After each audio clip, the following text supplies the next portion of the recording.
تو تم تو فارغ بیٹھے ہوتے اور نماز کا وقت ہوتا ہے اور کہتے ہو جی دل نہیں کر رہے. نماز جیسی دولت چھوڑ دیتے ہو. اگر 14 صدی میں کسی کو نماز معاف ہوتی تو آل رسول کے حسین شہزادہ آل بیت اہل بیت کربلا کا میدان، ایسا ظلم نہ زمین نے دیکھا نہ آسمان نے دیکھا. اور جو ہی نماز کا وقت ہوا تو شمر سے کہا نماز پڑھنے دو.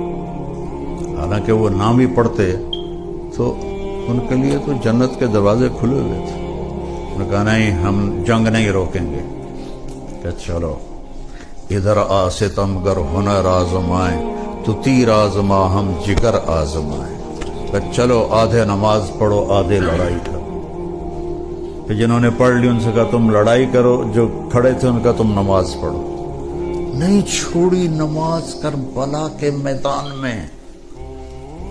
تم کیسے چھوڑتے ہو نماز؟